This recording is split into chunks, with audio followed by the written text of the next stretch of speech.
Hello বন্ধুরা, আজকে আমরা মাছ ধরতে এসেছি আবার আমাদের পুকুরে। তো জল একটু কমে গেছে, একটু না অনেকটাই কমে গেছে। তো এখানে বাবলু মাছ ধরছে, এখন জলে নেমে যে কমে গেছে তো তার জন্য একটু দূরে ফেলতে হবে, ওই জন্য বেচারা জলেই নেমে গেছে। আর একটা বন্ধু মাছ ধরছে, ওর দাঁড়াও কোথায় দেখি, এই যে তো এটা হচ্ছে একটা আমাদের আনোখা ছিপ, বাট এটা ছিপ, হ্যাঁ এ দূরে ফেলবে বলে জলে নামবে না, এ দূরেই ফেলবে। ছিপটা দেখো, ও মাই গড। ফাইনালি একটা মাছ উঠেছে, আর যেটা কানাইয়াদা তুলেছে এর দ্বারাই হয়নি, বাট কানাইয়াদা তুলে নিয়েছে। কি মাছ ধরেছে দেখি, দেখা দেখা দেখা।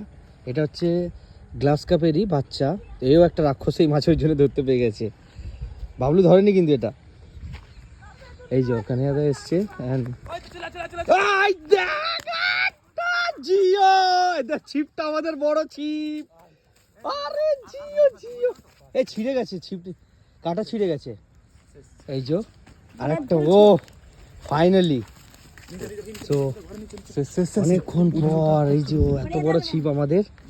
আগের ভিডিওতে তোমরা দেখতে পেয়েছো এই ছিপটা, এই যে আমাদের বড় বাসের ছিপ ফেলেছে কানিয়াদা। তো জোসে জোসে দেখি এবারে আস্তে আস্তে। এবার বাবলু এখানে দাঁড়িয়ে রয়েছে, সবাই আমরা অপেক্ষা করছি। তোর বড় বড় ছিপটা নিয়ে আয়। ওটা বড় মাছটাই তো দরকার।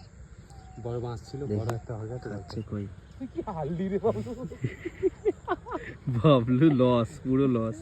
আর খাবে না বাবলু এই কানিয়াদা, আমাদের সঙ্গে সেটিং ছিল। বাবলু 15 মিনিটের টাইম দিয়েছিল। এই উঠেছে উঠেছে উঠেছে উঠেছে উঠেছে, ধরো ধরো ধরো, আর কিছু বলা, ধরো না ধরো।